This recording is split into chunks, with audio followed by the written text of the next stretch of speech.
అయితే ఆయన అనగా సత్యస్వరూపి అయిన ఆత్మ వచ్చినప్పుడు మిమ్మును సర్వసత్యములోనికి నడిపించును. యోహాన్ సువార్త 16వ అధ్యాయం 13వ వచనం. సత్యం ఒక పెద్ద గుహలాంటిది.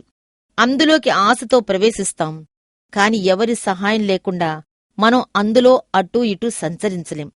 దాని ప్రవేశద్వారం దగ్గర చాలా ప్రకాశవంతంగా ఉంటుంది, కాని లోపలి ప్రదేశాలకు వెళ్లే కొద్దీ మనకు ఒక మార్గదర్శకుడు అవసరం అని అర్థమవుతుంది.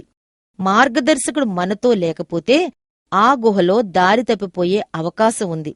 సర్వసత్యాన్ని పరిపూర్ణంగా ఎరిగిన పరిశుద్ధాత్ముడు నిజ విశ్వాసులందరికీ మార్గదర్శకుడుగా నియమించబడ్డాడు.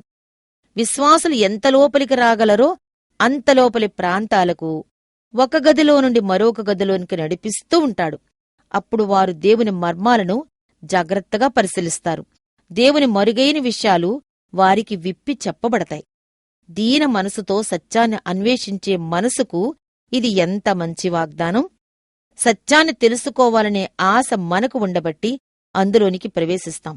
ఏదో ఒకచోట పొరపాటు చేసే స్వభావం కలవారమని మనకు తెలుసు. ఇలాంటి పరిస్థితిలో మనకు అత్యవసరంగా ఒక మార్గదర్శకుడు ఉండాలని గ్రహించి ప్రార్థిస్తాం. అప్పుడు పరిశుద్ధాత్ముడు కరుణతో మన మధ్యకు వచ్చి మనతోనే ఉండి మనలను నడిపిస్తాడు. మనం సంతోషంగా ఆయన నాయకత్వాన్ని అంగీకరిస్తాం. మనం సర్వసత్యాన్ని తెలుసుకోవాలని ఆశిస్తున్నాం కాబట్టి ఏదో ఒక ప్రక్కని ఉండిపోకూడదు, తూకం తప్పిపోకూడదు. దైవ ప్రత్యక్షతలలో ఏ అంశం విషయంలోనూ మనం అజ్ఞానులంగా ఉండిపోకూడదు.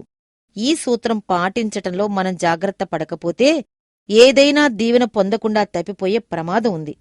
లేకపోతే పాపంలో చిక్కుకునే ప్రమాదం ఉంది. సర్వసత్యంలోనికి అంటే సంపూర్ణ సత్యంలోనికి మనలను నడిపించే నిమిత్తం పరిశుద్ధాత్ముడు వచ్చాడు. లోబడే హృదయంతో ఆయన మాటలను ఆలకించి ఆయన నాయకత్వంలో సాగిపోదాం.